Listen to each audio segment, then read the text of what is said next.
Good afternoon, everyone. Welcome to a Friday edition of On Cue. As always, we are powered by our good friends over at SR 1029 FM. The Game. Rich Quinones here.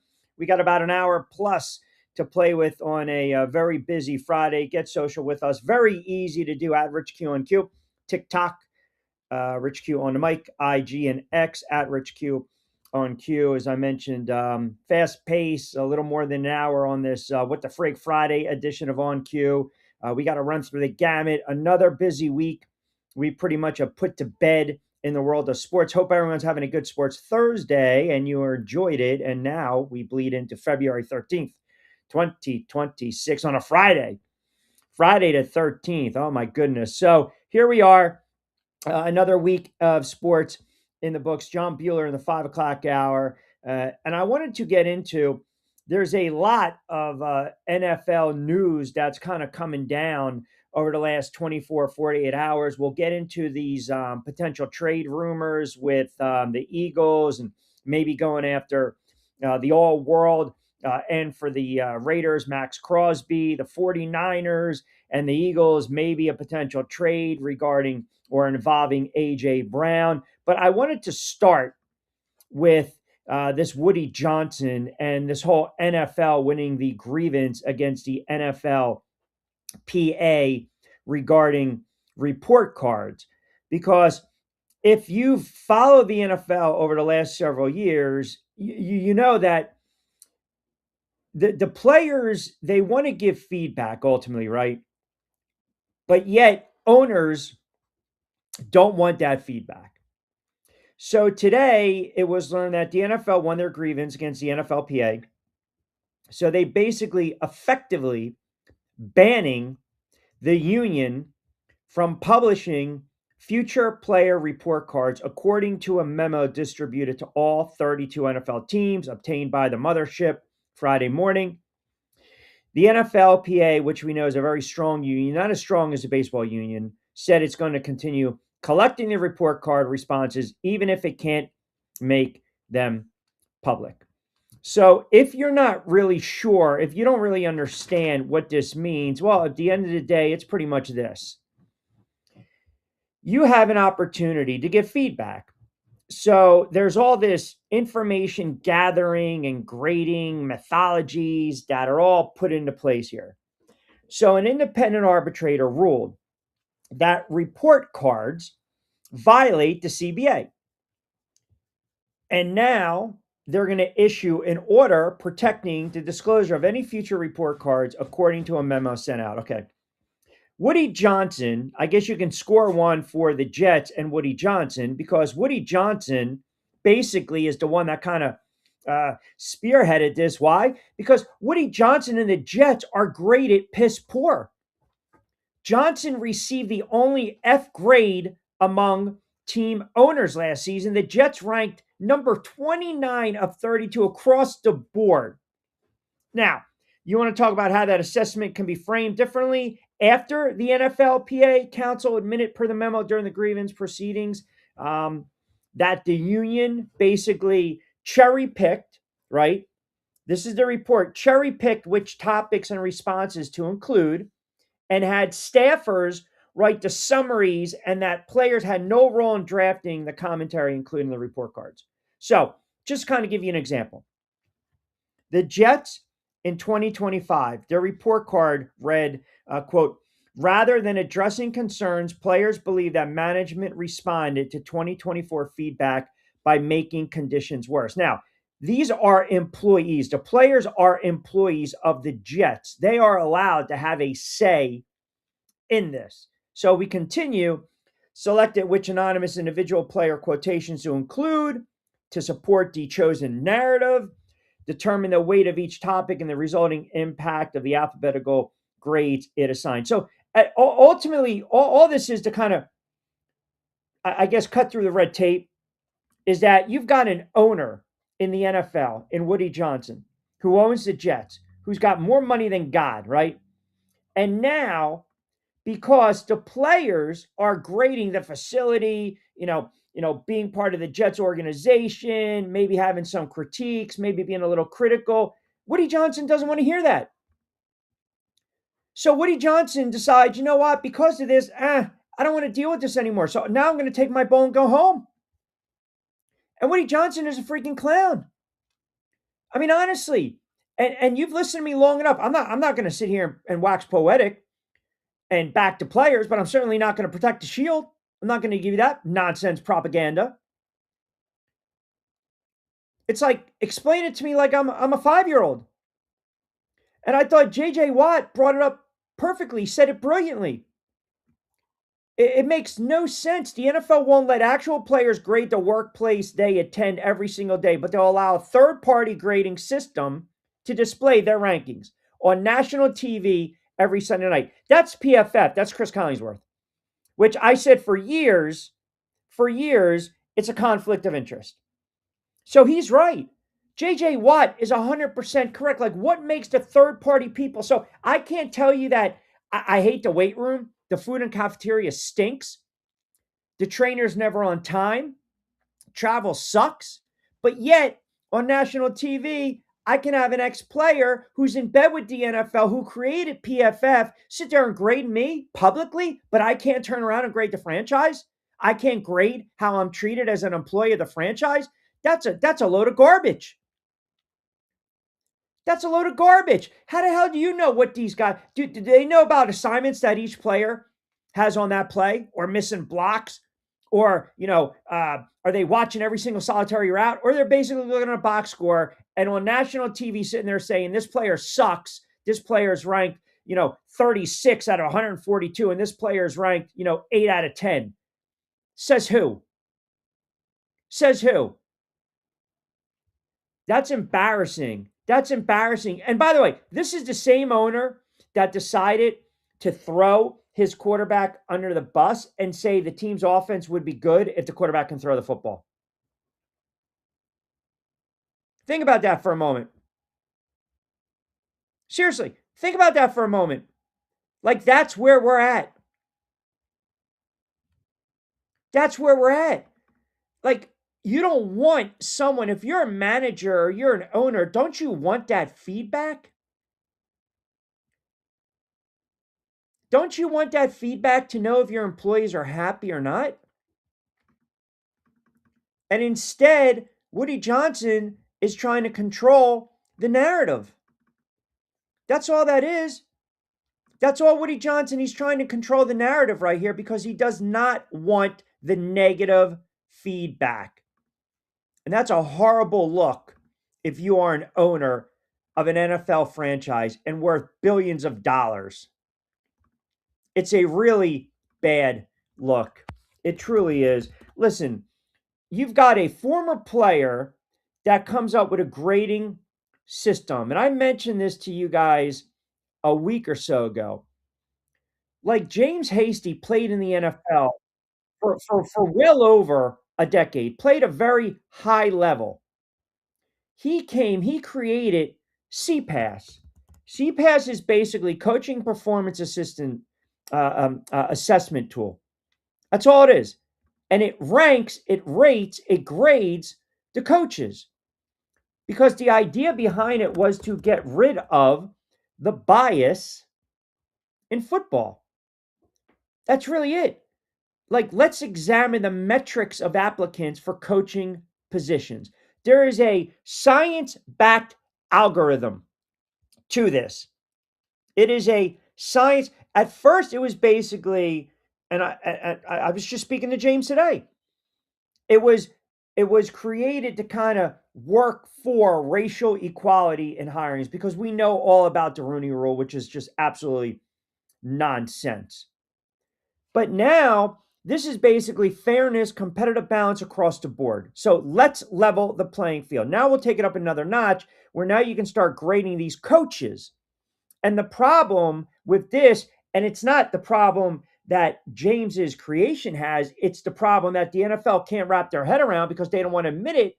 The last thing I want, if I am a head coach, the last thing I want, if I am a GM, I don't want someone to tell me I have a bad hire.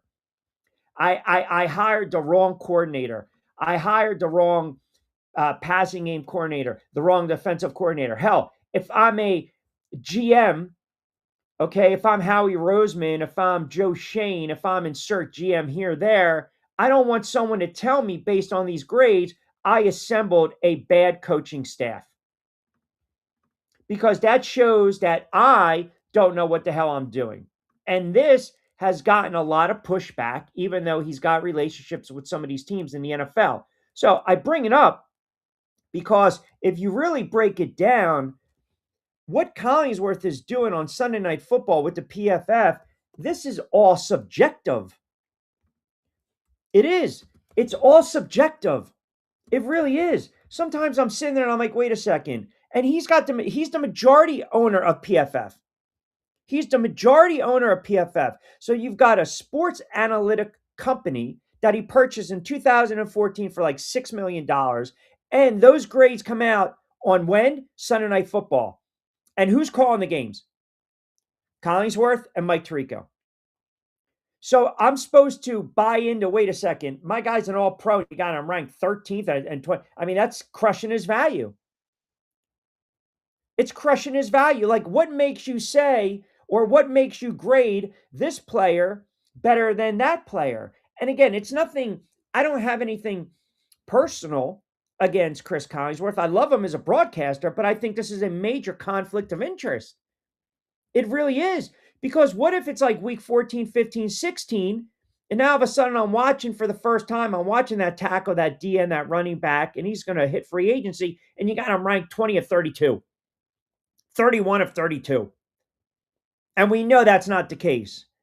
So to JJ Watt's point, and it's 100% accurate, you won't allow the players that you employ to grade the organization, the franchise, and or the facility, the day-to-day, but yet we're going to go on national TV and we're going to throw out grades. Everyone can see that's made public. That's Bush League. That's very weak. It really is.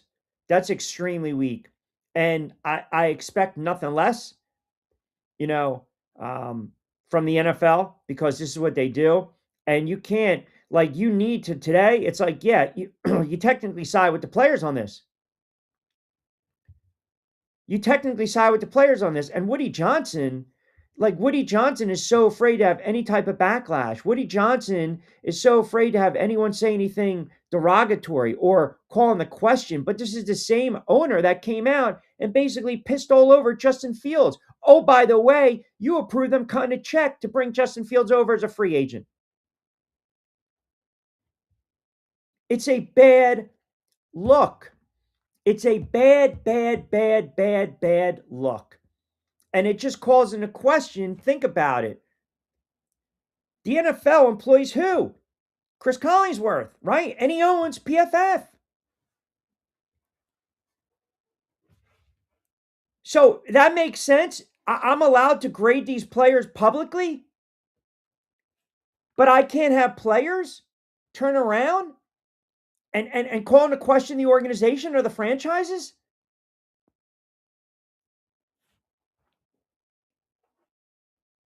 I mean, listen, I think if I'm employed by an NFL team, especially the Jets, and players talk, that's the other thing.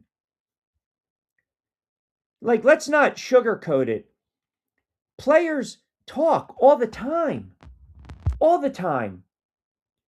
Does anyone not? This is a major conflict of interest, and it's not fair to the players. They should have a voice. And I'm typically the one that sits there and says, and I'm not doing the old man on the porch.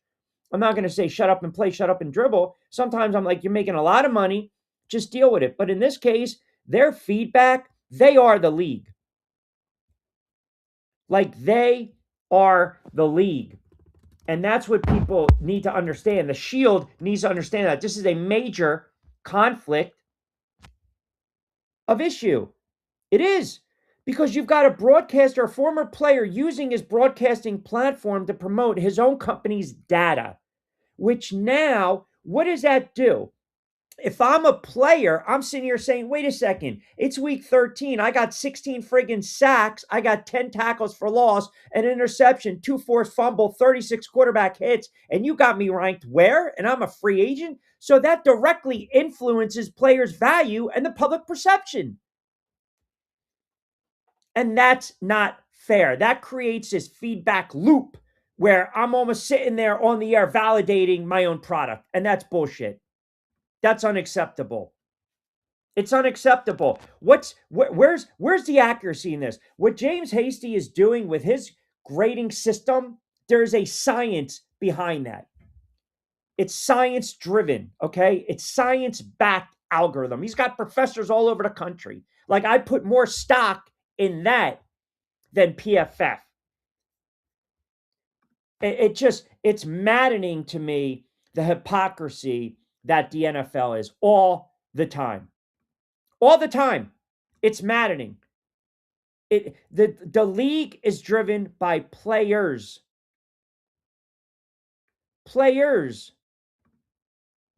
You've got to back to players in this regard, or get rid of the PFF. Get rid of it. But you're not going to. Why? Because he's in bed with the NFL. He's in bed with the NFL, but nobody sees that. I mean, look, people see it as a conflict. People see it as a conflict of interest. But again, it just you're letting one of your voices of your league, of your entity, go on the air publicly, right? Publicly grade a player, but yet the players can't grade the franchise or the organization. Does anyone not see the hypocrisy? It's utterly ridiculous, the contradiction. It really is. So we'll get into that a little bit today. You've got the rumors, Max Crosby, the Eagles might be in play here. San Fran and the Eagles, maybe a trade. A.J. Brown. Miami's got to figure out what the hell they're going to do with Tua. Chris Paul announces a retirement from the NBA. I'm so sick and tired of the NBA. I had this conversation with Jonathan Marshall yesterday. It's on demand. It's also on Apple and Spotify and Amazon. My voice is already cracking. I got games to do later tonight and tomorrow and Sunday, but I'm aggravated. I'm aggravated on a What the Frig Friday edition of On Cue, which you guys know on a Friday, what made you say what the frig? The NBA wants to friggin' reinvent the wheel. Adam Silver, he's starting to now get to that Harb, not the best commissioner. Let me just say that. Like, Adam Silver's going to come out and slam in the Utah Jazz and the Pacers, right, for tanking, okay? But yet he's going to allow the load management, which in essence is also almost a form of tanking. Seriously. Like, the NBA should be embarrassed. Like, fix it. Honestly, fix it. If that's the problem, fix it, because load management is almost in essence tanking when these players can go out and play. I said this the other day. These players are not flying coach. They're not flying Spirit. They're not sitting there in a Red Roof Inn. I mean, it's just, my goodness. The Jazz stink. We know that. They're 18-38. They're bad. They're not good. So everyone's going to look and say, well, why are you sitting, right, these players, your one or two stars? Ultimately, the NBA has to be embarrassed overall because of the product on the floor. I don't want to hear this, let's reward the worst teams. So I'm going to reward bad basketball, right? I'm going to reward bad basketball. It's just maddening. It really is. All right, I got a lot of comments coming in on this NFLPA with the PFF. Let's keep it locked in. 4:40 on a Friday. We'll break it down. Scott charts us off on a Friday edition of On Cue. What are the majority of the complaints of the players not being a smartass? Just wondering if the complaints affect players' performances all, but players or any employee should have a say. So I'm going to talk about the facilities, the weight room, travel issues, food, overall, environment, right? I mean, think about it. If you've graded as an F, What is that telling you? Right? I mean, as an F. So imagine if you your job and your year review comes up, right? Your year review comes up. So I'm going to sit you down, Scott, and I'm going to say, you've been with us for X amount of years, 365, it's in the books. Let's review. This is the feedback I've gotten from your managers and your supervisors. So my review, my yearly review of you, my employee, said employee, that's going to affect what? It's going to affect whether I decide to give you a raise, put you on probation, suspend you, or terminate you. Or just basically say, yeah, keep up the good work. We'll get you next year. So we go all through that. You walk out the door and you're probably thinking to yourself, wait a second. Well, I'm sitting here in an office all day that doesn't have Wi Fi for the majority of the time. Telephone lines are busted, so I can't really make a ton of outbound calls, but yet they're saying I'm not hitting my quota every day. You know, my chair is killing my back, so I got to stand up and stretch, but they're telling me I'm leaving my desk. You're allowed to have that feedback. Like, you can counter that. You're allowed. That's your right. And I don't care. I understand in different states at will, right? If you breathe the wrong way, if you sigh the wrong way, if you cough too loud, I can get rid of you, right? But come on. I mean, what are we doing here? So I'm giving you a review. I'm giving you a review. So you're basically sitting there saying, I'm about to get promoted. I'm about to get a raise. I can take care of my family. I'm going to get some more money. And I'm going check, check, check. And you're walking out saying, what the hell?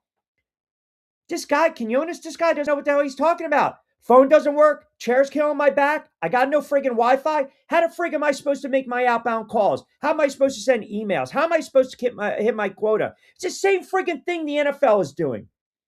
It's the same thing the NFL is doing. And Woody Johnson is such a freaking clown and so insensitive.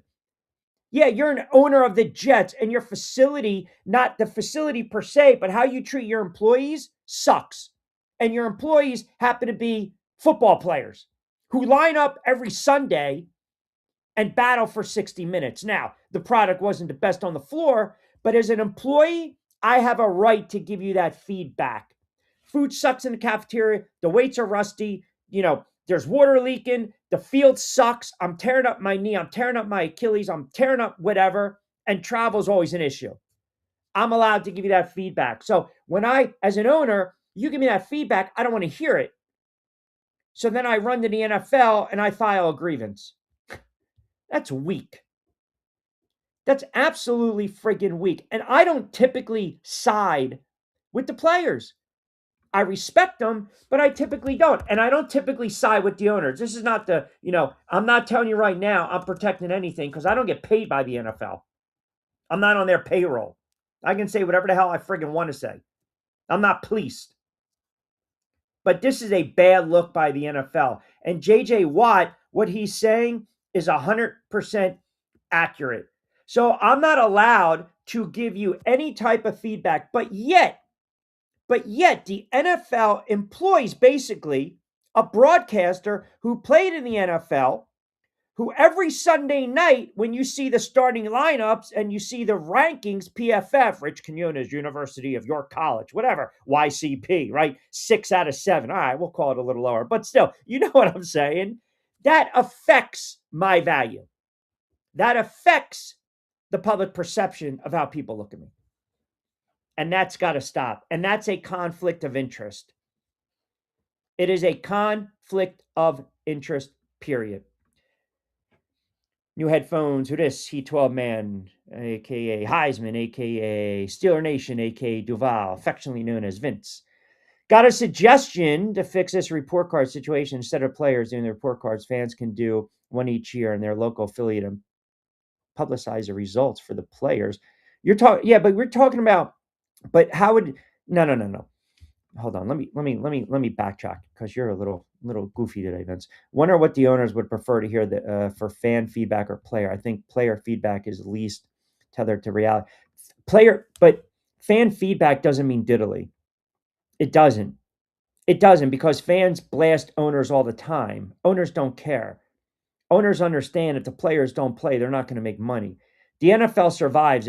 Trust me, as ludicrous as it sounds, you can have empty stadiums and the NFL is still going to make money. They're still going to make money. Oh, by the way, we saw it during COVID. So it's not even about the fans, it's about the players. And they are allowed to have feedback. That's the issue I have. So in one vein, in one breath, what we're saying is, if you have a public report card, a public report that's out there grading me, the owner, I don't want that. But yet it's okay on national TV for an entity that's in bed with the NFL to grade the player. Like, what's the difference? Like, make it make sense. If I'm an owner and you're giving me feedback and I really value you as a player, as a human being, I'm going to take that feedback to heart. Yeah, you're right. We got to invest in the weight room. Yeah, we got to have more chefs, right? We got to have a little more healthier, opportunity or some food in the cafeteria. Yeah, you know what? Maybe we got to fix how we're traveling. Yeah, you know what? I get it. These aren't the best hotels. We shouldn't really pinch. But the fact that Woody Johnson just basically comes out, it almost what Woody Johnson is doing is almost reinforcing why nobody wants to play for the friggin' Jets. And basically, this opens up Pandora's box, the harsh reality about these franchises and their culture, the team culture, and the facilities. That's all this did. That's all this did. Is it too much to ask in a football week for Woody Johnson to shut up instead of finding new ways to embarrass himself? But he takes it a step further. He takes it a step further. I'm going to dismiss the report card as bogus. No, not really. Because your players graded you, jackass. They're the ones that gave you the F. And if anyone knows better, it's the players. Come on, man.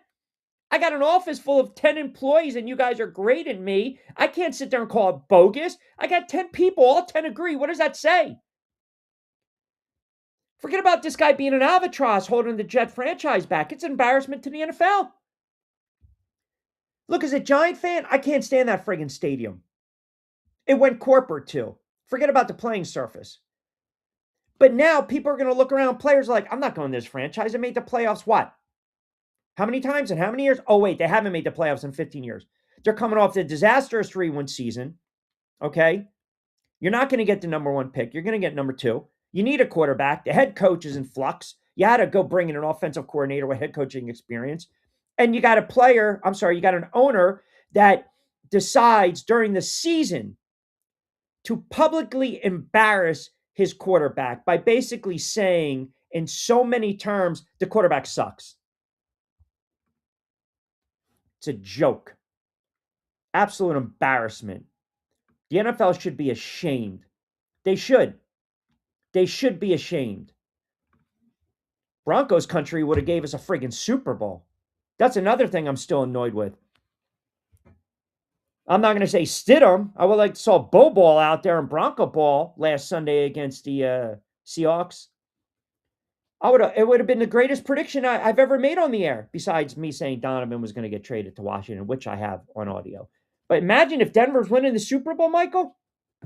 Ha! Called it in August. Cue Adamas.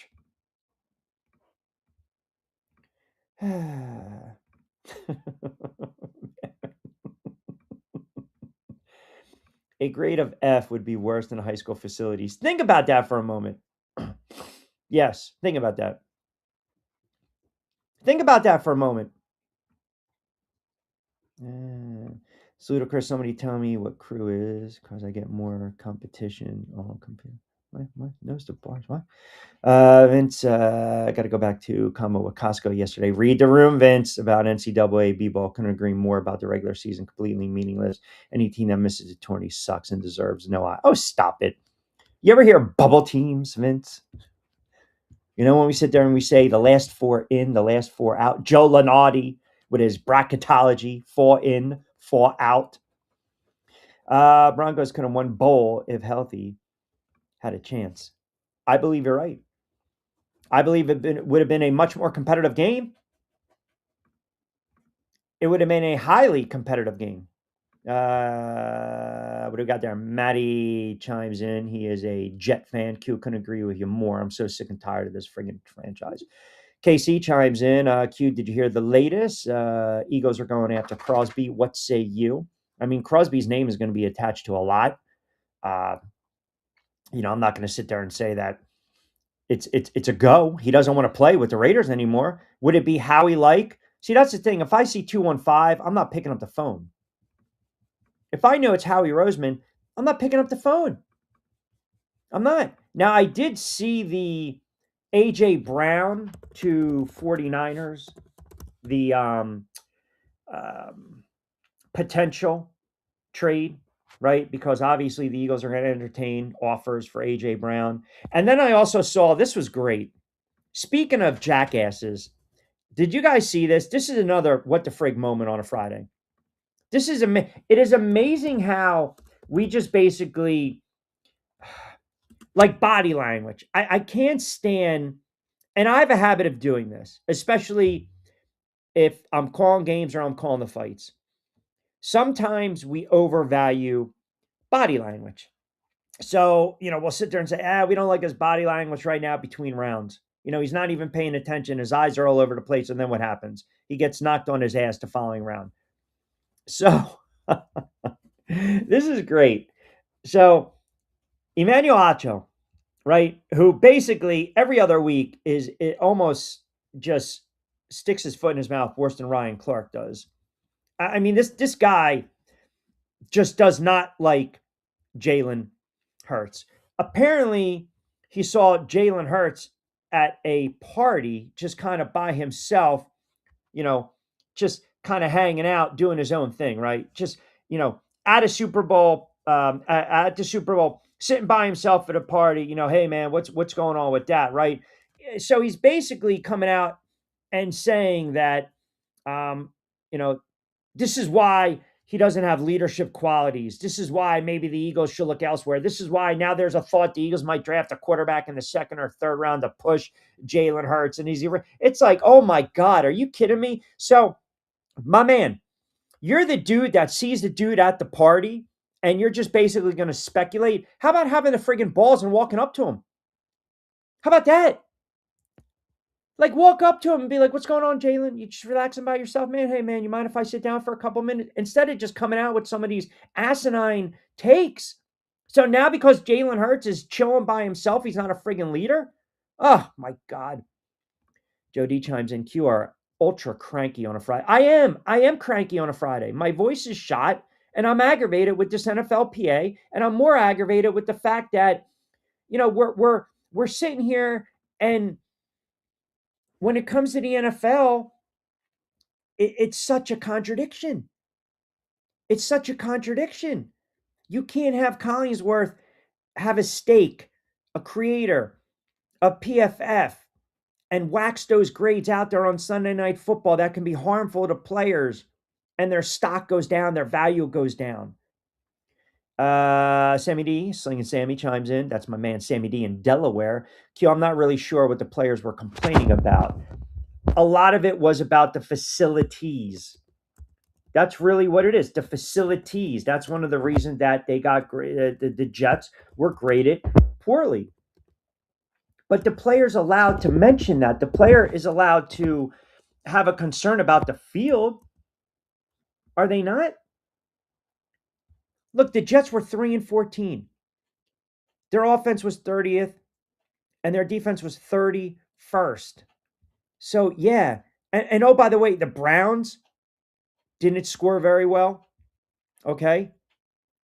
I mean, Arizona scored 32, the worst team in the NFLPA report card. So here you go. Here are the categories, okay?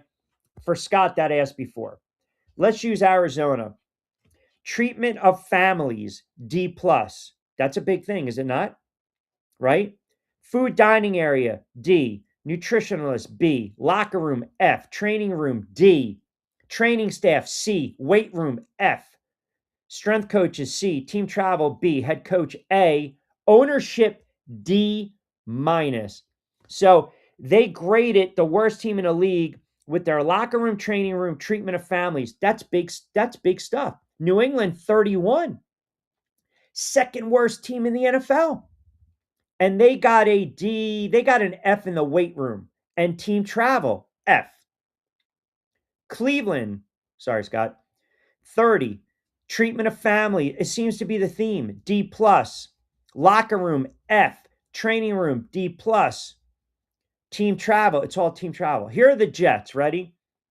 So the Jets came in the fourth worst team by the NFLPA team report cards.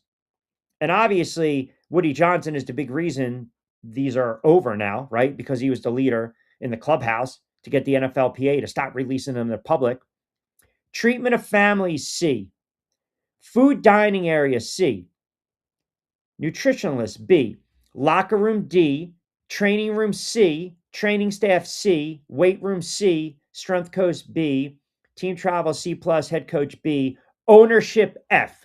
Ding, ding, ding, ding, ding, ding, ding. There you go. Ownership, F. So basically, what they're saying is you are the worst friggin' owner in the NFL. That's in essence what they're saying. So if I'm Woody Johnson, I'll be damned if I'm going to make this public. But if I'm really taking stock in myself and how I treat people, then I got to fix this. You know what? I'm glad you brought it to my attention. Yeah, I suck as an owner. It's an F. Let me work on certain things. Let me make this right. Let me fix it. And oh, by the way, several other teams graded out D's. Pittsburgh ownership D. Tampa Bay ownership D plus. Kansas City ownership C. I'll tell you the highest ranking I'm seeing here. Buffalo ownership B. And what do we got here? Cincinnati came in C. Average. So point is, if you're Woody Johnson, you need to kind of take heart with this, take a little stock in it and realize I'm not a good owner. And now that I've been embarrassed, there's two things I can do, several things I can do.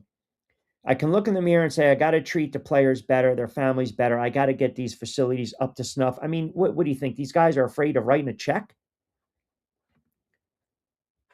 These owners ever been afraid of writing a check in the NFL? And everyone's talking about the culture. You know, I had guys the other day say, well, remember, Mike Vrabel was in the building. They weren't going to give him, a 7-year, $120 million contract. He used that as leverage. He was never going to coach the New York Jets. Like, get that out of your head. Seriously, get it out of your head. It was never going to happen. But it's just a bad look. It is. Omar chimes in. Q, I know you talked a little bit about this the other day, mixing in on a Friday. Hope you don't mind. NBA and the solutions to get rid of tanking. Did you see the new proposals by Adam Silver? I did, and that's another thing that would just make me raise my voice, and I don't want to do that on Friday. I want to avoid doing that. These new proposals are just scrap the All-Star game, please. Now we're gonna act as if we care about tanking. Now we're going to add in a lottery tournament. I mean, this Adam Silver, I don't like. It's not nice and it's not professional calling people like dumb or stupid. It's not. But this idea might be the dumbest idea I've ever heard in my life. Because the tank talk in the NBA is a hot topic. It is. You got a quarter of the league right now that's having a race to the top of the lottery. And it's just bad. The NBA, I can't recall a season where they're throwing out fines left and right. I mean, it's friggin' it's the Wild Wild West when it comes to tanking. It is. It really is. Now, in a couple weeks, no one's really gonna care about this per se, right? But when the commissioner of the league, who's supposed to be a forward-thinking commissioner, comes up with just asinine ideas. He just loves to create tournaments. Every other day it's a tournament. It is. It's a play-in tournament. It's a cup tournament. It's a Sunday tournament. It's a let's play on Wednesday tournament. It's a load management tournament. Stop.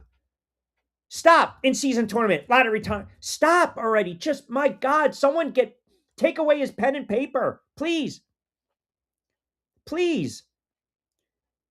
I mean, they're playing okay, a little drama. That's fine. But this idea stinks. A lottery tournament.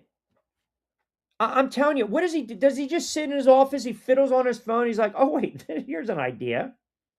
Remember when you were bored and you're doing your homework and you got the little basket next to you and you're crumbling up the paper and next one in, I'll stop. Next one in, I'll stop. Next one. Finally, you get one in and then you can walk away. That's what Adam Silver's doing.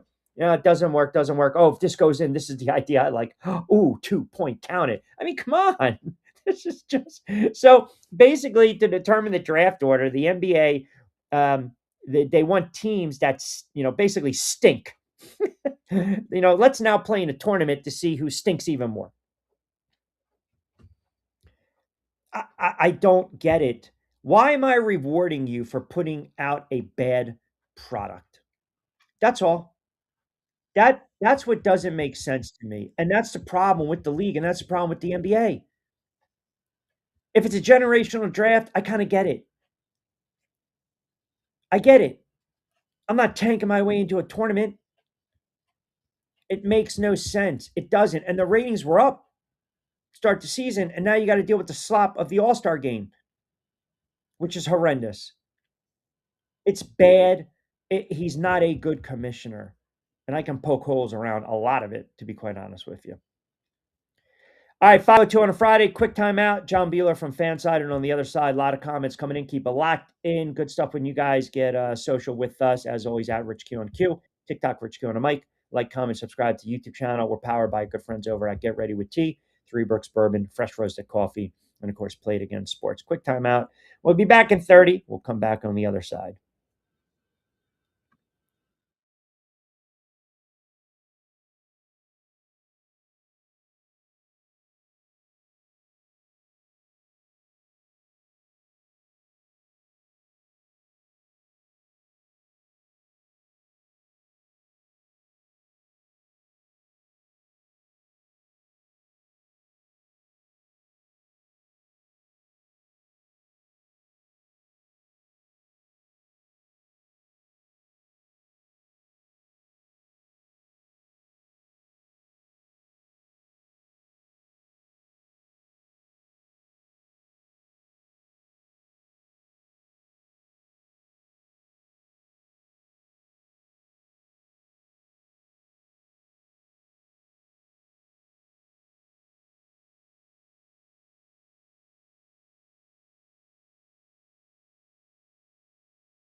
All right, welcome back, everyone. 5:05 on a Friday edition of On Q. What the frig Friday edition? Not a what the frig football Friday edition, but still a what the frig Friday edition of On Q. Rich Quinones here. John Beeler from Fanside, kind enough to join us for a couple moments on this Friday, the 13th. Good to talk to you again, my friend. How are you? Not too bad. Sorry, I couldn't make last week's show. No Schedule got worries. away. Yeah, it's. No worries. What did you enjoy the blowout that was the Super Bowl? I enjoyed the fact that I called it. So it was cool. It was nice to kind of see, Seattle kind of put it all the way together this season. Really happy for Kenneth Walker the third. I think he's a great player. Yeah, what'd you think of we look at Darnold a little different now, a little redemption for Sam Darnold, or you're just like, yeah, he was average at best, but hey, good for him. kind of more the latter. Like you could win a Super Bowl with him clearly, but like maybe like I think it's interesting. He's the first guy of his draft class to win a Super Bowl. So beat Lamar Jackson, beat Baker Mayfield, beat Josh Allen. All guys haven't even been to one yet. So maybe this is Sam Darnold's thing now. Maybe he's a Super Bowl caliber quarterback. He gets there, it's like, oh, I got this. I'm cool, calm, and collected. But then again, it kind of gets to that point where like of the 60 Super Bowl champion winning quarterbacks, he's got to be towards the bottom like 10, right? It's I mentioned this. Yeah, but you know what? Again, he's got a ring though, and I know what you're saying with the ones that have won, but he also, I think he's kind of a late bloomer. Like everyone gave up on Jim Plunkett. Jim Yeah. Plunkett was drafted high, won the Heisman, right? Went to New England, flamed out. Went to San Francisco, flamed out. Found his niche with the Raiders and won 2 Super Bowls. Now, I'm not saying he's a Hall of Fame quarterback, but Darnold to me, I just think is your prototypical late bloomer. But it puts emphasis now. Think about this. When you mention Lamar, like right now, can you think of three, four, five really great quarterbacks, Hall of Fame quarterbacks, or right now, two or three that are trending towards being a Hall of Fame quarterback, and yet they've never gotten to the Super Bowl? Like, obviously, Marino, second year, never got back. That's why I was talking about May, but there's probably been three or four quarterbacks in the history of the NFL that are Hall of Famers that have never sniffed the Super Bowl, right? Right. And we got two of them right now, Lamar Jackson and Josh Allen. Now, Josh Allen left the field on the road with a lead up 13 against Kansas City. But at the end of the day, that's his lot in life, right? I mean, so I can't recall three or four or five guys. I mean, I can think of them, but it's just funny that a guy like Sam Darnold, who people would argue is a journeyman quarterback, wins a Super Bowl, and you got a potential Hall of Famer in Lamar Jackson and Josh Allen, and they haven't even sniffed the Super Bowl. Yeah, it's very interesting. You try to go to the back of your mind, like who's a high end caliber player that played during the Super Bowl era that didn't get to a Super Bowl? It's namely what Dan Fouts and Warren Moon, and Warren Moon got a That's late start because of two guys I was thinking of. Two guys I was thinking of: Dan Fouts and Warren Moon. Now, Dan Fouts, I believe, got to an AFC Championship. yeah, he lost I think the 81 Bengals with Ken That's Anderson right, in the where he Freezer had the Bowl. frostbite. Yeah, Hmm. exactly. That's right. That's right. And that's now I'm thinking like, okay, so at least Joe Burrow Hmm. got to a Super Bowl, right?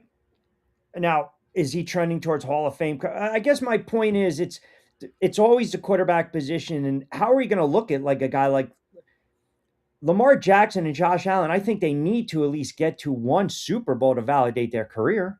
Uh, Allen or actually Jackson more so than anything because like Philip Rivers is like the last guy who's like Hall of Fame level who There you didn't go. get to Totally one, forgot about Rivers. but like he played for the Chargers, and that's a very chaotic organization. They only went to one in their history, and it wasn't even with Dan Fouts. It was with Stan Humphries or And something like Humphreys, that. 90, was that 95, right? 94, 95, something in Yeah. that range. But like the Bills were incredibly dysfunctional before Josh Allen. They only went to four, granted, all in a row with Jim Kelly.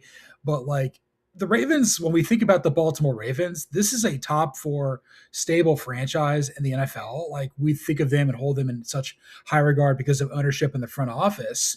But like if you're in a situation like that, I'm expecting you to do more. And he hasn't done enough. Yeah. No, those are fair points. I mentioned a little bit when I came on about the issues with the NFLPA and these report cards, and then obviously the conflict of interest with Collingsworth owning PFF and then basically making grades known um, on a Sunday night that can kind of hurt these players, stock really when you think about it. And JJ Watt to me is 100% correct. And when you have Woody Johnson now kind of crying to the NFLPA and getting his way, right? Because everyone graded him in that organization, or the players did, as an F. I just think it's a bad look by Woody Johnson. I think it's a worse look by the NFL because you can't have it both ways, and it kind of speaks to the hypocrisy of the NFL. I would still I would make these public. Why not? Because these owners make so much money. And yeah, I'm going to challenge you a little bit because at the end of the day, without the players, you don't have these teams. 100%. And I mean, like, yeah, another win for billionaires. I mean, what's Woody Johnson going to do? He's a Johnson. They own Johnson and Johnson's. What are we going That's to do? right. Let's boycott buying band-aids or something, like, or Right. whatever. I mean, clearly it doesn't work here, but like, we got to hold people who are in positions of power and people who can, like, determine livelihoods of people accountable. You have to do this. This is kind of what I do as like a sports commentator, quasi journalist, if you will. So I will always hold owners accountable, and the NFL has some really bad ones. They do, and that's why some of them graded out very poorly. I wanted to kind of switch gears. The other kind of topic of conversation over the last 2, 3, 4 days, the tanking. Right, James Harden comes out and talks about the loyalty in the NBA, and it's overrated. And we got the tanking in the NBA. They want to reinvent the wheel with the All Star game and all these in game tournaments. Um, I debated this yesterday. Like, I know the product's watered down. I think college basketball right now at this point is more exciting than the NBA. I don't know how much of a hoops head you are, but I think it's just a painful watch. And I feel like this commissioner's coming out every other day trying to reinvent the wheel with just these goofy ideas. I mean, I'm not rewarding you for putting a bad product on the floor, and that's what he wants to do. Like, Adam Silver got a really good first win when he became commissioner and kicking Donald Sterling out of the league, and that's basically been the best thing he's done since he's been doing this for a decade. Obviously, you have to replace one of the greatest commissioners of all time in that sport, in Stern and everything like that, and that's a tough act to follow. But you're right, though. I think the college basketball product is better. It's a different sport. It's not as flashy. You got to look and try to find new ways to kind of get exciting about that. But the guys, whether that's Power Five, any other level of the sport, like, they're playing incredibly hard, and it doesn't seem to matter what we do in terms of trying to get the lottery, trying to fix the wheel, trying to stop tanking. Nothing seems to work there in the NBA. And we add more teams to the playoff mix. You've got 2/3 of the league who are vying for it, and there's still teams who are really dragging the rest of the league down. It's and now we want to expand, and that's going to dilute the product even more. Like, could you imagine how Vegas and awful those Seattle.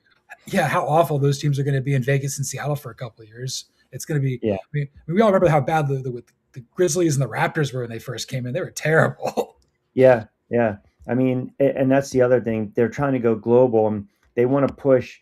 Look, you look at the influx of European players, and then we talk about the draft and all these younger players coming over from Europe and other countries, not U.S. born. They're not recognizable faces to the novice fans. And then you add also this whole element of the load management, which is a disgrace. Like, my whole argument is, if you're tired and you have load management, you're not going to shorten the season. Like, the players today are just soft. I think it was Eddie Johnson, an all-time great with Seattle, tweeted out. It was perfect. He's like, listen, man, we didn't have what these players had now. Back in the day, they are flying coach. You got guys that are like 6'10", 7 feet. They got to stretch their legs, stick their foot out the window of the airplane. They weren't in 5-star hotels. They didn't have nutritionists with them, right? I mean, they just didn't have what these players making these max contracts have right now. It's like, stop whining and crying, right? I'm not saying shut up and dribble and play. That's not what I'm saying. But, understand, without those players, you're not here right now. No. And the fans also pay the salary. So if I'm making $100 million, I'm more incentivized. I'm more inclined to say, I'm not going to miss that game. I've earned the right to make that money. Now, let me do right by the fans. And that's the problem the NBA has when you've got players that are sitting. And I blame Popovich for this. I really do. I think that's kind of maybe the genesis of that with the Spurs. Everybody tried to emulate whatever San Antonio did. And I'm sitting there, I'm thinking about, people that are 6'10" on a plane. You imagine, like, Kevin McHale sitting coach with his knees No, up by his head. can't. Oh, and then he's got to go play in, like, Portland, in a place that doesn't have enough hotels, wearing Converses. Like, no wonder why walking is a challenge for him now. These guys, like, those players from yesterday really paid it forward, and the guys now seem to have no respect for it, no respect for anything. And I think what's really drives the point home for me is, like, who's the last, like, true American-born league MVP? It's been a minute. Like, because SGA is Canadian, Embiid's Cameroonian, Jokic is Serbian, and Antetokounmpo's Greek. I, So it's been a while. yeah, no, and I understand why Pop was doing it. I didn't like it then, though. And think No, about it. When um, Robinson got hurt, that's when they were able to tank, put a bad product on the floor, and they turn around and they drafted Duncan and then Ginobili and Parker. Let me get to some of these comments. So this is a complimentary comment to you, but then it's a troll to me. Um, that would be Man says, John, love your content, which is factual. Would you consider Warren Moon a better quarterback than Eli Manning? Now what they're trying to do. Let me just set the stage for you, and then you can answer freely. On a Wednesday, it's a Woosah Wednesday. I try to be very relaxed on the air, and they like to kind of poke the bear. It's a Friday. I'm not going to buy into it. Even if you were to say it's Warren Moon, I will just let you say your piece and we'll move on to the next comment. But I will let you address it. I still think very highly of both quarterbacks. I'll just throw this out there. Back in the day, I interviewed Lee Steinberg, and he said the greatest client he represented was Warren Moon for what he stood for. He was so proud to induct him into the Hall of Fame and everything like that. Also, you played for the Oilers, man. You played for like Bud Adams, the cheapest of cheapskates of all time. Oh my God, the Titans are still just awful because his daughter owns the team. Like back in the day, Bud Adams had to oversee everything that Yeah. the Oilers did for $300 or more. It's You've been to one Super Bowl because you had Steve McNair and Eddie George in their primes. Yeah. Also was a quarterback of the greatest collapse in postseason history. So I guess you're going the Warren Moon route. Yeah, I probably would just because I think that Titans are a far worse organization than the Giants. That's all right. Hey, listen, you are on this show. You are entitled to your opinion. They're laughing because they probably know I'm seething inside. Now that Chris Paul's retired, he is a top 5 or maybe top 3 best NBA player to never win a championship. Who is your number 1? So you're talking about guard, or you're saying he? I'm sorry. Like, with all due respect, that's recency bias. Chris Paul is not top 3 best. Oh, I thought top 5 ever. I mean, I'm not going that route. I think we're forgetting a lot about the history of the game. But if you're saying to never win a championship, Stockton, right? Mm-hmm. Ewing, Malone, Malone, Barkley, Barkley, Iverson, Patrick Ewing, my guy, Pistol Pete, Pistol Pete. right? Then you get a little bit further down. I mean, try to think who else would be like. I don't know, like I mean, Chris Paul's. Yeah. Yeah, I was just going to say, I think, Stockton is the one that we would always say, best pure guard to never win a championship. But now that Paul retired, I mean, it's apples and oranges. I don't think you can have the wrong answer. Like, if we're going guard wise, one thing, like for me, I always wanted Patrick Ewing to win a championship. Their best opportunity wasn't 99 because he was banged up. It was 93. And actually, prior to that, they should have beat the Bulls the year prior to, right? And Jordan retires. They get through the Bulls in 7. They lose to the Rockets in 7. John Starks, 3 of 18, game 7. Okay, fine. But Stockton, Malone, Charles Barkley was a better player than Patrick Ewing. I mean, and Barkley never won a chip, and Barkley bounced around a little bit too, right? I don't know. I'm trying to think who else. Chris Paul, Hall of Famer, great player, longevity, compiler. I felt bad. I always wanted him to have an opportunity to get. Did he ever even get to an NBA final? I think that Suns team with Booker a couple of years ago, they lost to the Bucks. I think he was part of that one, maybe. I think, but yeah, I don't.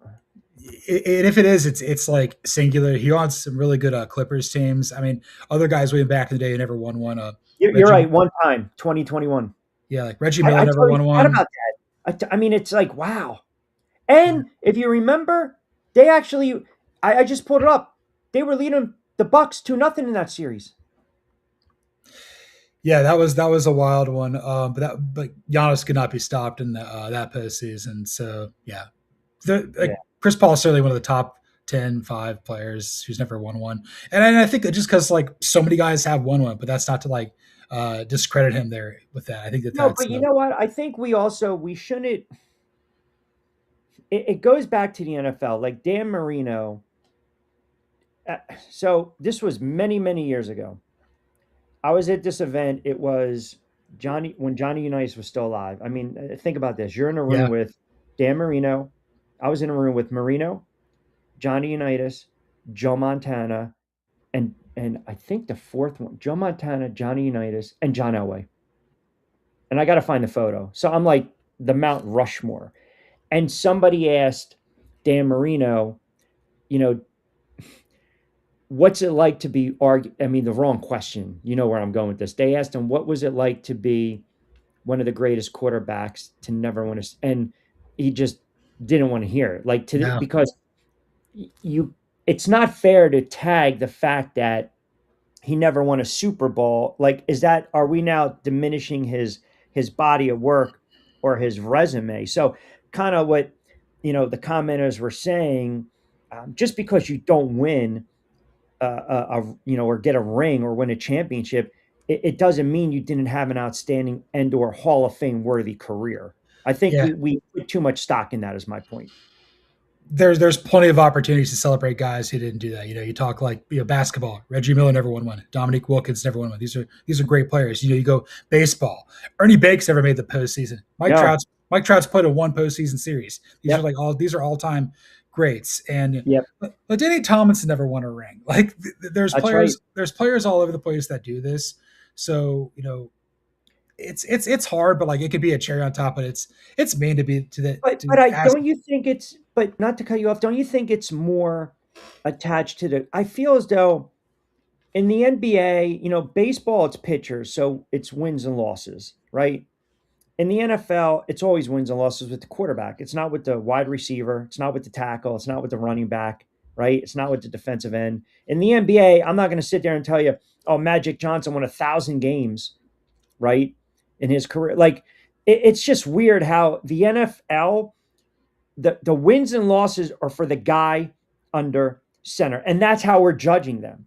But I can also give you some quarterbacks that maybe throughout time had really solid careers in the NFL, and they're probably being overlooked as we speak. Like I know a couple Cincinnati fans, older fans, 2 weeks ago were trying to make the case for Kenny Anderson, and I'm just like, I think Ken Anderson, if he would have played in the 60s, 70s and put up those numbers, because think about it, even kind of when he was towards the tail end of his career, 83-ish, 84-ish, they were still throwing the football. Like in the 70s, Roger Staubach under center throwing 20 touchdowns was a big deal. But, Jim Plunkett won 2 Super Bowls. We don't talk about Jim Plunkett in the Hall of Fame. No, we don't. I don't know.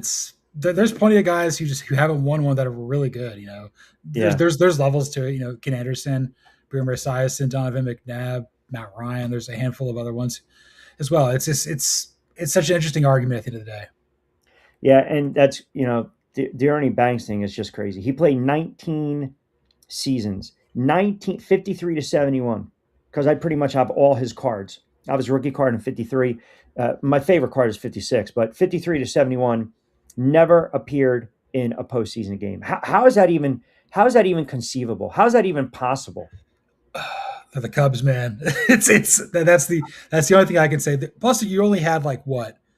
He played before they had like expansion era. Yeah, So that's true. You win the pennant. You win the Mhm. pennant. Yeah. Yeah, and at that point, like before you get to like wild card stuff, like I think Robin Yount played at one postseason too. I think it's He something else. also, I believe, though. Well, Robin Yount, remember now, he made the World Series with the Brewers in '82. Yeah, They were like off to that hot start, but then and Molitor was on that team too, because Molitor eventually won a ring with Toronto.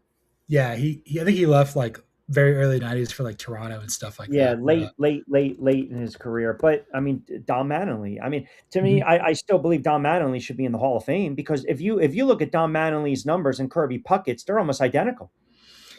And he was with the Yankees for a really tough time. I think when you play somewhere where it's challenging, you should get a little bit of a boost because you're not surrounded by star players. You are the star player. Yeah.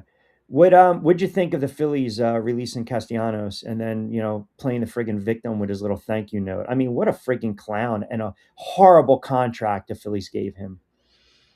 I'm smiling because the Braves had an awful day with Spencer Schwellenbach. So like I'm kind of I don't know. The Phillies they just missed their window, man. It's really tough.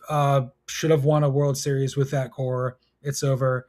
It's kind of. I saw somebody out there say it's kind of like a fraternity house in the clubhouse there with the Phillies, and it's kind of gotten a little bit sad. But I don't know. Like I'm not going to talk about someone's like substance abuse issues, give or take there, but like I don't know.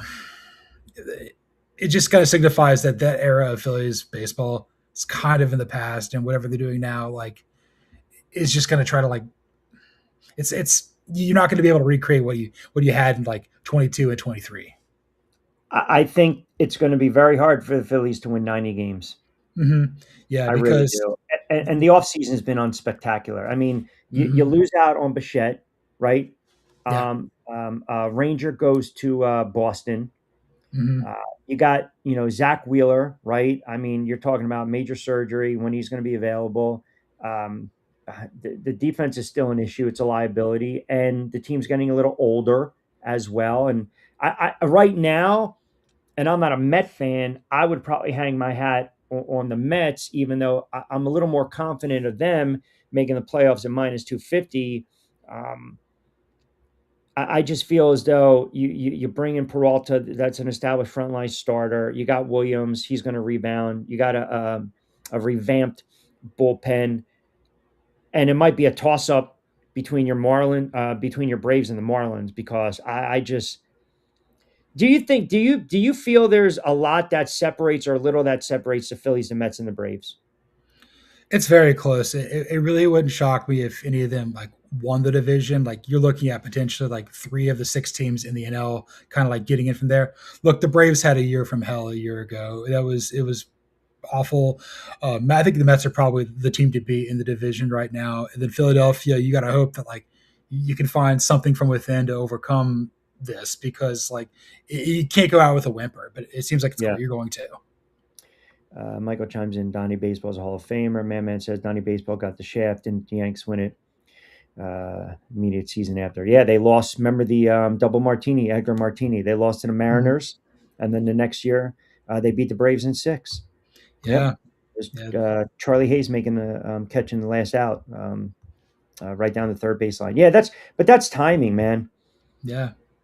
But that happens all the time, though. Sometimes, Mhm. like I mean, how do you think about this, right? A guy like DK Metcalf that basically didn't want to be in Seattle anymore goes to Pittsburgh and Seattle wins the friggin' Super Bowl. Yeah. What was like the Nationals won the World Series the year after Bryce There you Harper go with left. Bryce Harper. Yeah. Um, as soon as Dale Murphy leaves the team, the '90 Braves start, and it's like Yeah. I mean, that's, all the time. yeah, that, I didn't think about it like that. Yeah. Harper is probably the best example, and Yeah, he is a lightning rod. Like you mentioned this era of Phillies baseball. I mean, when you look back and the money that they invested and they build around Harper. I mean, come on, man. You got to win. You got to win one World Series, do you not? yeah. Like I look at the previous like run where you had like Utley and Rollins and Howard, Oh, and they you had a had great core. Sure. Halliday, Oswald, Lee, Yeah. Yeah. Hamels in the rotation. Like that team came to play. That team was a tough out for everybody. They won a World Series and they went back to like another one. And That's it's like right.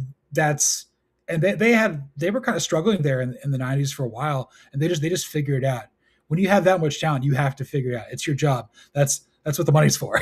Yeah. No. And I remember they got back and they played the Yankees, and Rodriguez was absolutely locked in that World Series, and the Yankees won it in six. All right. I'll ask you before I let you get out of here, and always appreciate a couple moments. John Bueller from Fansided. What is so?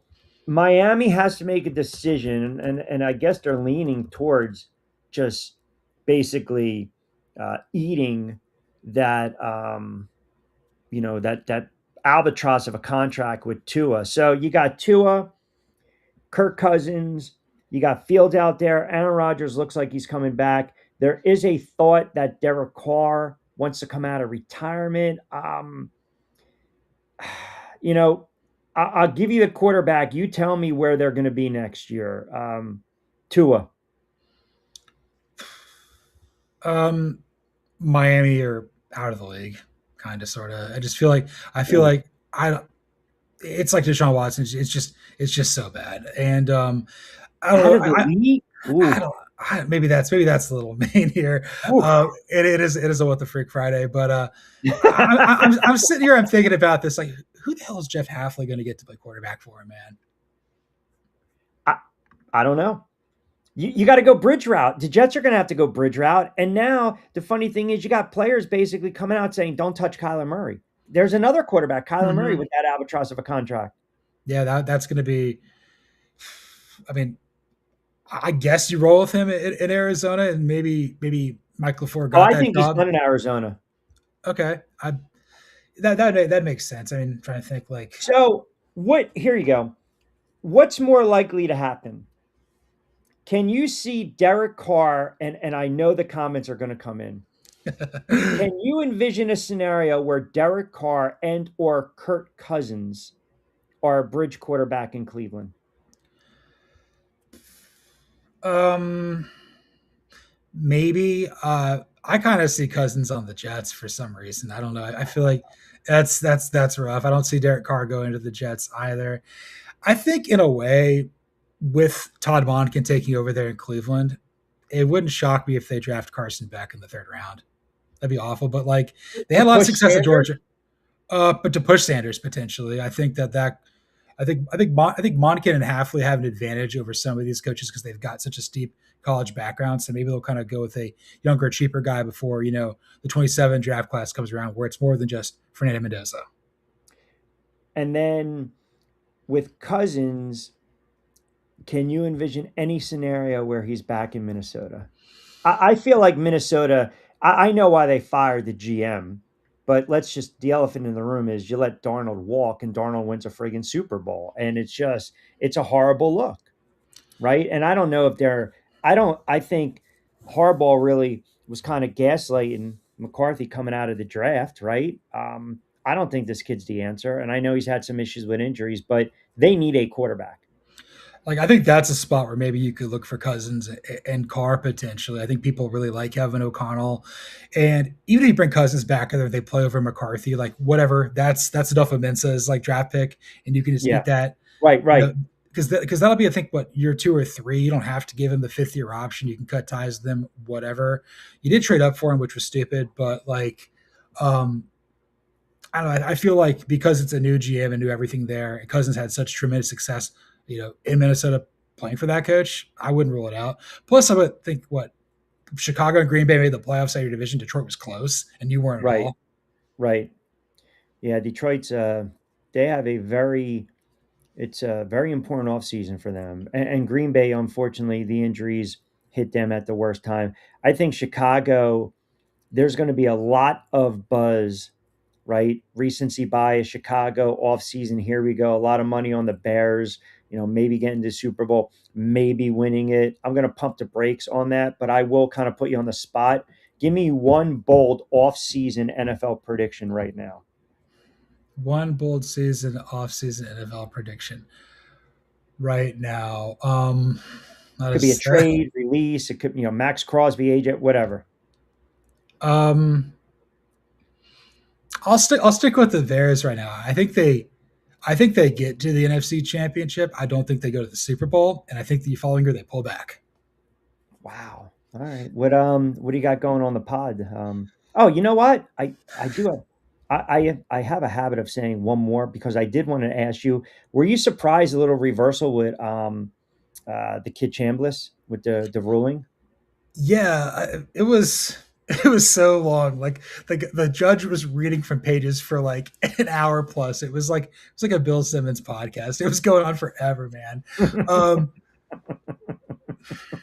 I'm surprised. I knew I was going to get you. I was a little surprised that he wanted to come back this badly because I thought, he's smaller, but this is such a weak quarterback draft class. Like, could you be QB 2 or 3 behind Mendoza or Ty Simpson? Like, could you Right. push for the first round?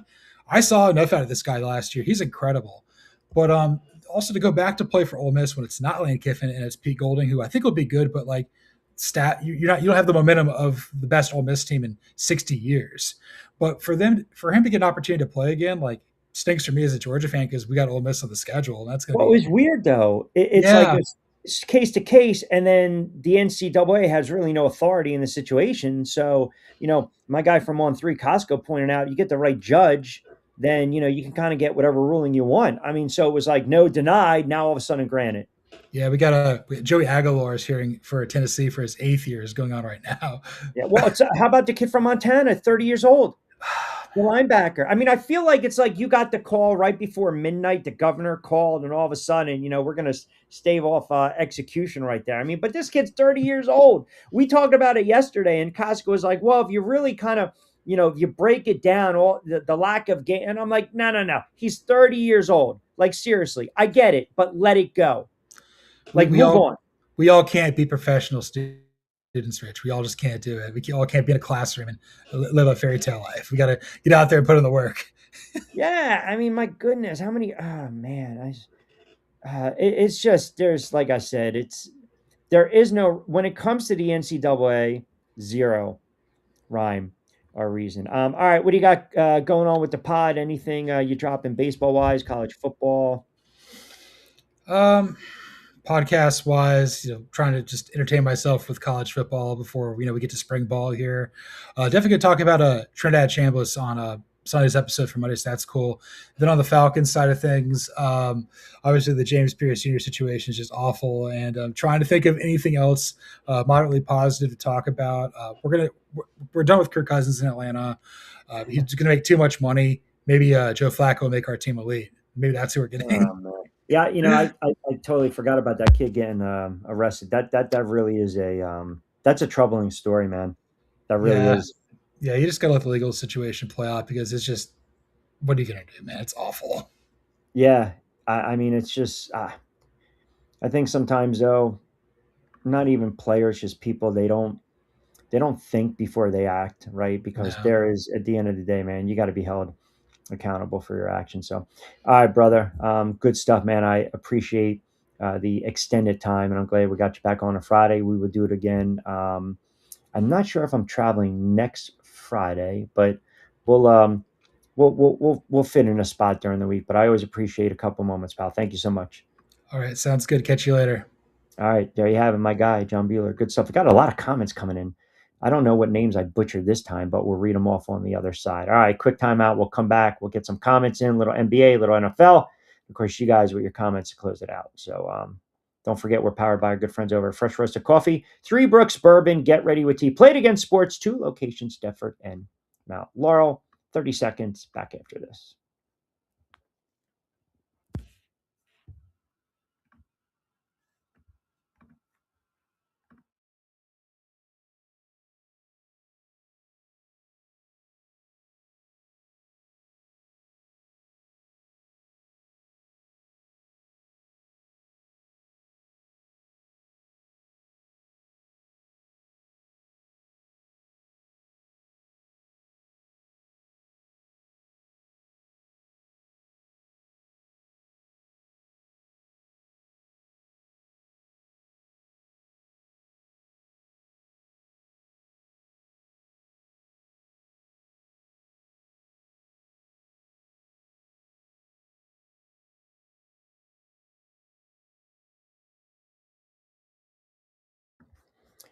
All right, 5:39. Welcome back, Friday edition on Q. Rich Quinones here.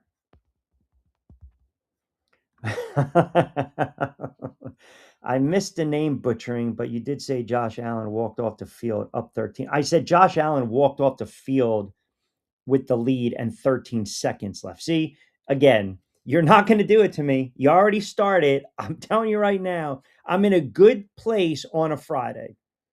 I said Josh Allen left the field with the lead with 13 seconds to go. That was the squib kick. No, don't tell me no, no, no, I didn't. Yeah, yeah, yeah, I did. Again, again, again.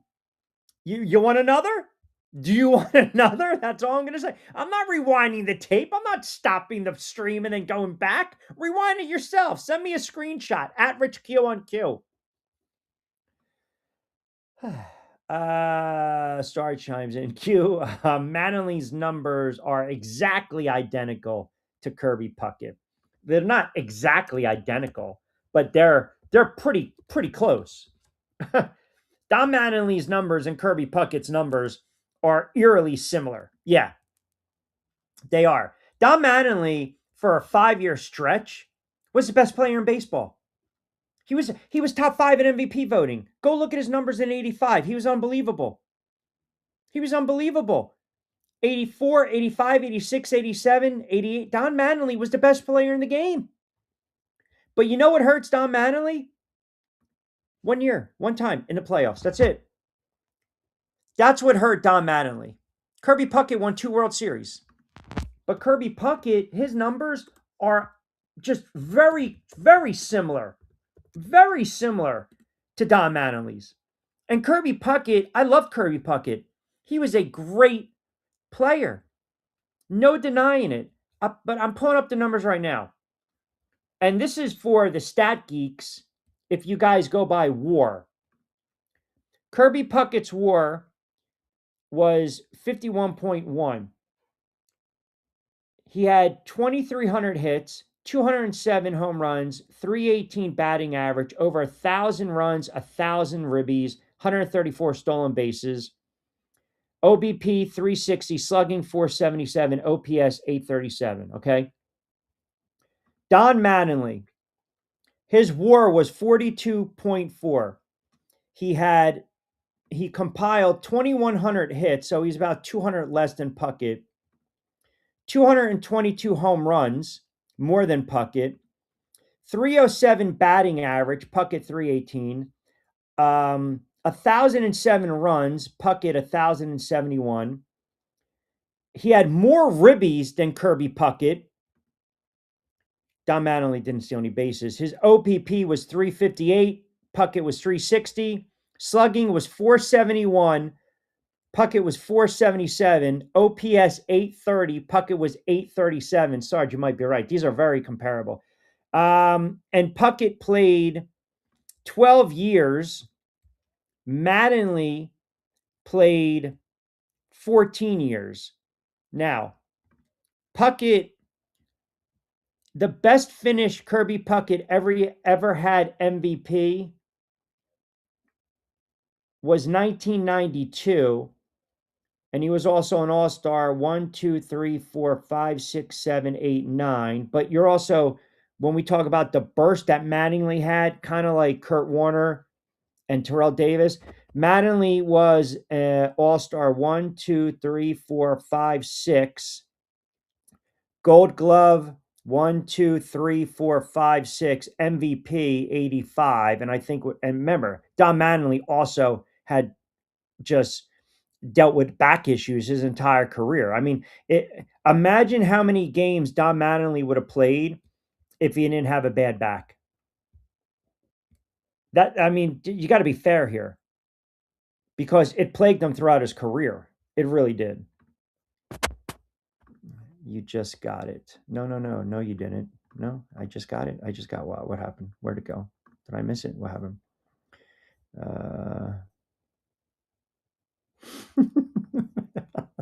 Yes, it is.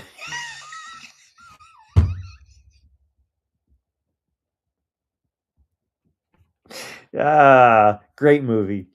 I might have to watch that. Or I could go back and watch Trading Places for the 4th time. Oh, Lincoln Lawyer. I'm almost done season 4. I told you I finished Homeland. I finished His and Hers. I think The Night Agent is coming out with another season. So I have to bookmark that. But I'm curious, has anyone been watching the Olympics? I know. I'm afraid that I just opened up a can of worms with that. But is anyone is anyone watching the Olympics? I've been watching the Olympics. What do you guys think? Are you we watching or no? Checking out the gold count? Everyone loves the medal count, I should say. Are you guys watching it? Anyone? Anyone? I've been watching it. So United States ripped Italy in hockey, 6-0. 14 medal count for the U.S. I'm afraid to even. I watched a movie called The Brave One. Was that with Jodie Foster? Right? The Brave One? Let me see. Right? I thought that was with Jodie Foster. Hold on. That's me clicking in the background. Wasn't she in The Brave One? Right? She got her revenge, right? When they killed her boyfriend. Maybe that I don't know. Maybe I got the wrong. Do I have the wrong I might have the wrong. I think I'm in the right church, but I'm in the wrong pew, if that makes sense. I thought was Brave One Jodie Foster? Yeah, the Brave One. Wasn't that Jodie Foster? Right? And Saeed from Lost was in that movie. I know a kid who had a Don Mattingly shirt with the Ultimate Warrior tassels hanging off the sleeve. Yeah, Jodie Foster and Terrence Howard. Yeah, yeah, that was a good movie. That was a good movie. She was the disc jockey on the radio. Yeah, remember who her boyfriend was? He was Saeed in Lost. Naveen Andrews. Naveen Andrews? Naveen Andrews. Naveen Andrews? Hi Naska. Hi Nuska. Yeah. Good movie. Not great, but a good movie. Oh, you're in the Olympics? Which one are you watching? All right. Good update. USA women beat Canada in curling. Unreal shots. What about the luge? You guys taking in the two-man luge? These are the people in the chat watching the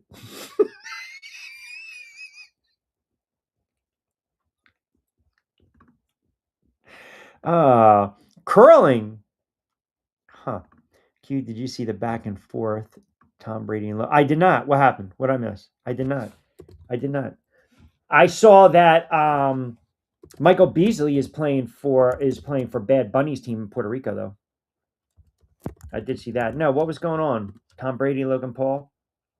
Was it flag football, right? Right? Was it about flag football? No, I have to check that out. They weren't serious, right? It was like kind of passive aggressive, kind of like Between Two Ferns with Zach Galifianakis, right?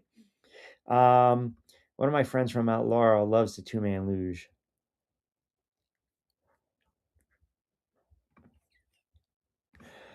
All right. Mark and Wildfire chimes in. Q, I'm not going to call the signing a bust for Castellanos, but it didn't look like the best signing on paper. Well, that means it was a horrible signing. What are you talking about, Nick? And you're a baseball guy. That was a and I'm sorry, he's playing the victim too. That's the other thing. Stop penning a thank you. No, I'm not buying that crap. Sorry. You guys, you want to buy that stuff. This dude was not the best dude when it came to being a team player. He bitched and complained to the manager, okay? He didn't produce, and he always kind of was very condescending, right? With the media. I mean, honestly. And like I said, you're cracking open a beer and you got a green bottle into the Phillies dugout in the middle of the game. That's not going to sit well with your teammates and or the ownership and or the manager. I mean, come on. I mean, I'm not saying he was horrible, but you know, um, he wasn't great, to be quite honest. Not for the money they paid him. And like I said, everyone kind of saw this come. Remember, he blamed the fans for his struggles, right? I mean, come on. I mean, it's the guy's a walking soundbite, right? Up and down, but at the end of the day, he didn't really he kind of battled with the media. And look, you love the fire and the passion, but you got to back it up by play. You have to. He didn't do that.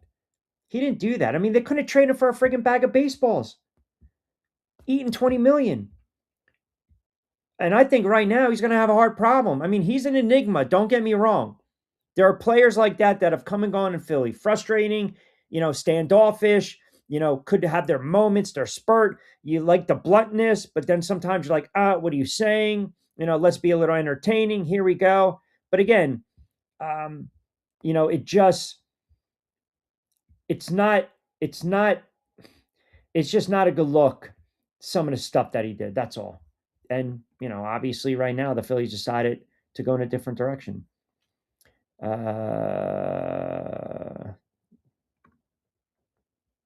am I outrageous? Luge? What do we got here? I watched the two-man luge. I have no problem with that.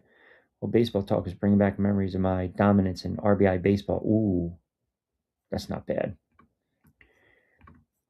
I've been manning the fireplace during the Arctic nonsense. Oh, brutal.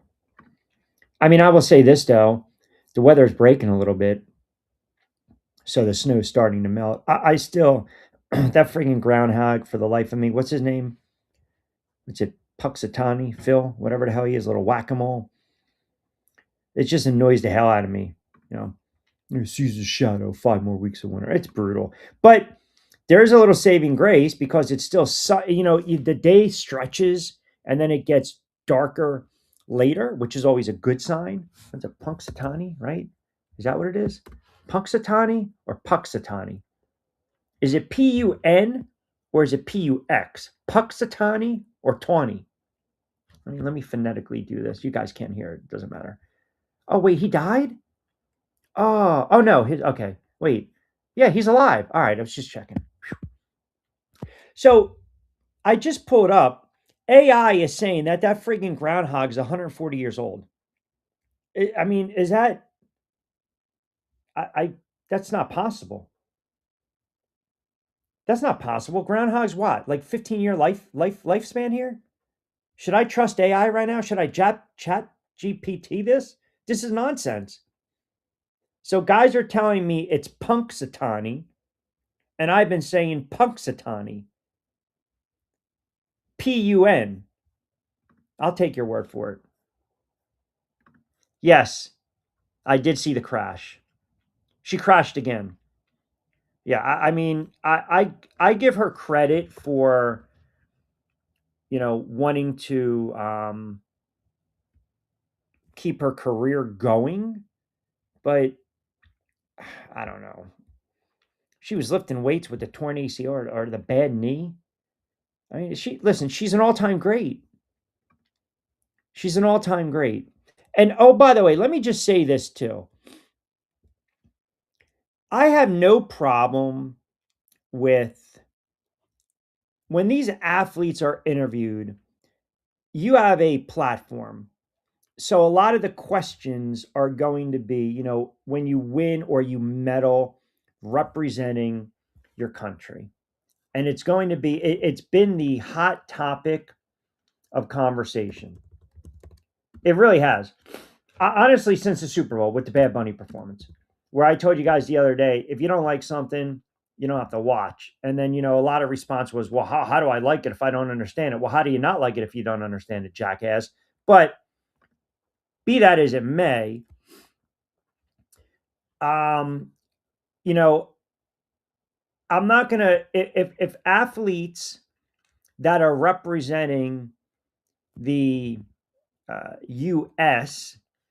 and they're being asked about representing their country and the pride, you're allowed to feel prideful representing your country, but in the same breath, you do have a platform, and I'm not going to get on you if you turn around and you're like, it's a great moment, it's a wonderful moment.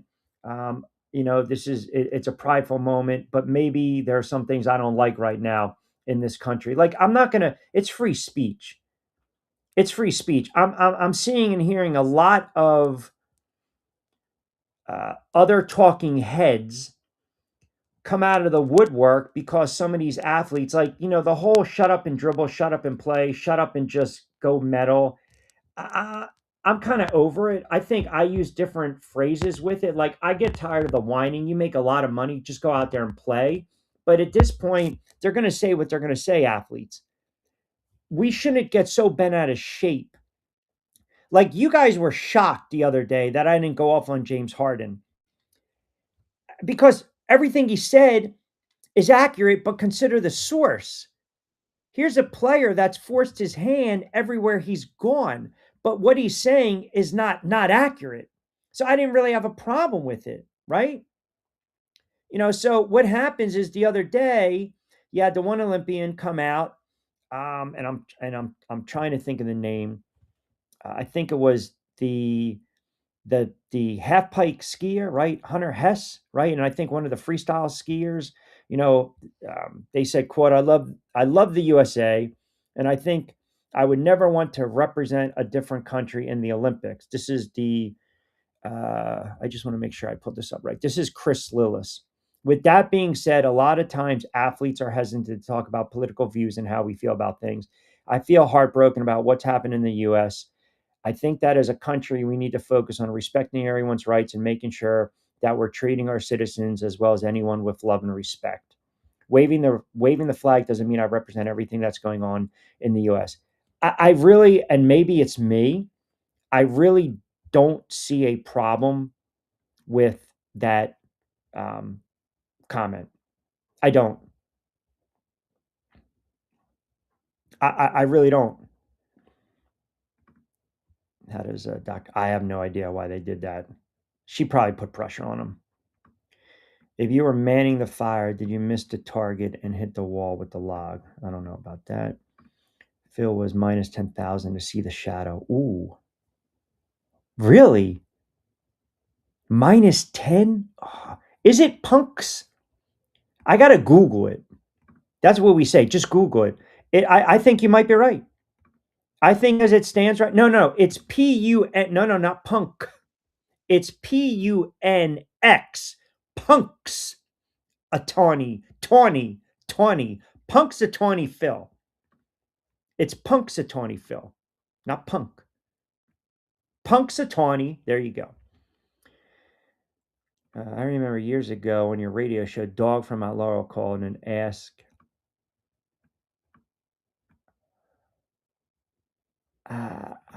spoken word has no value anymore, so I just ignore it. There's no problem with that. Exactly. There's zero problem with that. But, people get on their high horse and they think there's a major problem with that. Again, you're right, unless you got an agenda. Yeah. I know that Boomer Esiason had an issue with that. And then I think Mike Ruiz on Dan Le Batard basically, someone pissed in his Cheerios because he went off on a tangent against Boomer. And, I'm not going to go down that rabbit hole, but I don't really have a problem with those comments. You are allowed, we do have freedom of speech. Now, everything you say, there's always a price, unfortunately, right? You got to be held accountable for your actions and what you say, but it is the Olympics. I know these athletes are extremely proud to represent their countries. And I really don't have a problem with what that individual said. And sometimes we don't like to hear the truth. That's the other problem. I am being told that it is P-U-N-X, and I did properly pronounce it. See? That's a plus. That is a plus. All right, fast approaching 6 o'clock. If you guys are up tomorrow night at 1 a.m., 2 a.m., 3 a.m., 4 a.m., 5 a.m., you can catch me calling the Warriors Thailand overseas. We've got the semifinal and the final. So if you guys want to catch that, we got some fights later on tonight. That'll be a little PPV. We might bang out 20, 30 minutes tomorrow on a Saturday, but if not, I always appreciate you guys jumping on board. For all the new listeners, commenters, and thank you so much subscribing to the YouTube channel. You guys are fantastic. Don't forget we're powered by our good friends over at Three Brooks Bourbon. Get ready with tea. Play it against sports. P-U-N-X. Yeah, I pronounced it the right way. Thank you, John Bueller, swinging on by for a couple of moments. Costco and Marshall join us during the week. All those shows are up on demand. Check out the shorts. Follow me on TikTok at Rich Q on the mic. And of course, IG and X at Rich Q on Q. Those that are asking, I have never luged before. Somebody actually, a couple people asked me any big plans for tomorrow, Valentine's Day. No, because it is a commercial Hallmark holiday. Now, will I spend a little quality time with Kiki? Of course. If it's like 45 tomorrow, we're going to the beach. That's a done deal. you know. But here's advice for you guys. Here's some good advice. Valentine's Day, it is a commercial holiday and it's overrated. You don't need one day out of the year to tell your significant other that you love them or show them how you feel. So honestly, and this is going to rub some people the wrong way, don't even waste your time with the chocolates. Don't even waste your time with the flowers. Don't. Don't. It's a waste of time. The nice dinner, right? No, you don't need to do that. Every day, every day you should express your love for your significant other, the missus, the girlfriend, the wife, the husband, the mistress, whatever. Go out, do it. But, just don't get sucked into the propaganda that is. And the other thing is, I don't get it. Why do you have to go on social media to prove your love for someone and wax poetic about it? That makes no sense. Are we that insecure as a society? Seriously, do people think they are less loved if someone doesn't go on social media? So, this is our day, baby. I couldn't do it without you. Like, what are we doing here? Just stop. It's a Hallmark holiday. It's overrated. Don't get sucked in. Those chocolates are getting thrown out. You know that. Those flowers are going to die within 2 to 3 days. Come on. The whole friggin' every kiss begins with K? Nonsense. Nonsense. Gold this, gold that. Stop. Now, did I get Kiki extra toys and treats? I did. I'm going to spoil her, no doubt. We'll hit the beach if the weather's like 45. Now, I'm not getting the dog a card. Now, if I had a significant other, I don't need to show on one day how much you mean to me. I don't. Honestly, I don't. You boycotting? Is that what you're doing? You boycotting it? All right. I mean, I don't have a problem with that. If you guys want to boycott Valentine's Day, boycott.